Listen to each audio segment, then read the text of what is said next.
They work hard. They don't wait for others to give them something. They get busy themselves. That's why the rich keep getting richer. If you believe the statistics shown on this so-called wealth clock, private wealth is increasing by 1 billion euros a day, net, in Germany alone. That sounds a bit abstract. Even more abstract than this timepiece, the purpose of which is less to tell the time than to let the wearer flash their wealth. But is it really true that the rich are getting richer? It's not something rich people like to talk about, but someone who manages their wealth ought to know. I find an asset manager in the heart of Berlin. I figure the job of an asset manager is to increase their clients' wealth. Christian Neuhaus soon puts me straight on that. His main task is to preserve his clients' wealth. Okay, but are the rich getting richer? Yes, insofar as wealthy people have access to better asset management solutions and services, and get more professional advice than most.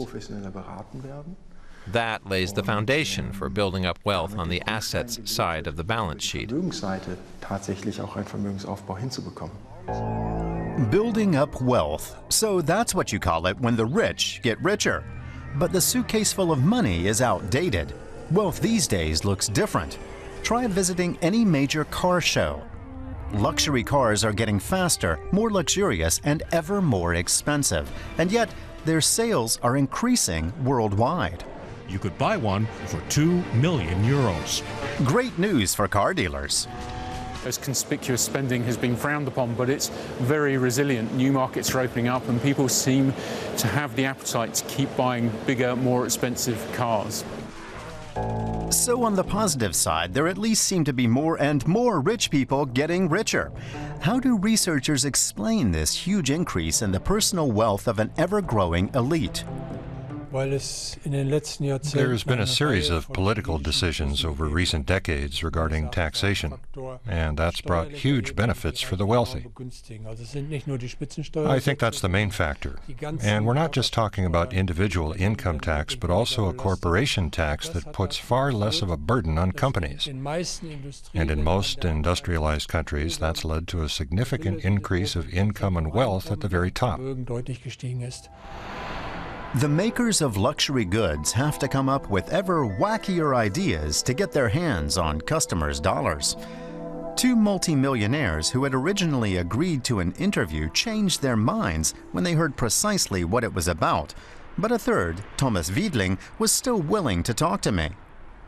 He donated half his inheritance to a foundation that aims to end wealth disparity. My first question, what do you do with €1 billion? All I know is that it's far beyond what any human being, regardless of who they are, can ever need or use. Wiedling describes his own lifestyle as modest. He works as a literary agent and is just glad that he and his family don't have to worry about their old age. He sees tax evasion by the super rich as a key factor in global poverty. We're talking about vast sums of money. Eliminating that would free up money for the common good. That would be a start. Wiedling would also like to see higher rates of inheritance tax, but many big corporate dynasties claim that would ruin them.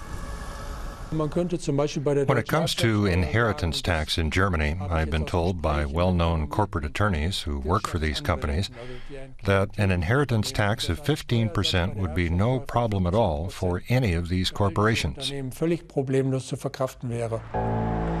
So if you inherit 100 billion euros, you'd pay 15 billion into public coffers.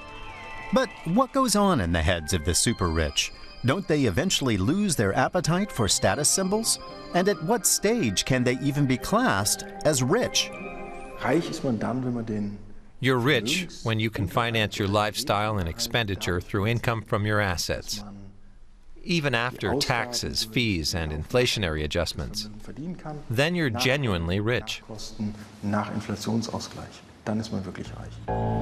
So how much do you really need to finance your lifestyle? 10,000 a month perhaps? Or maybe $1 million?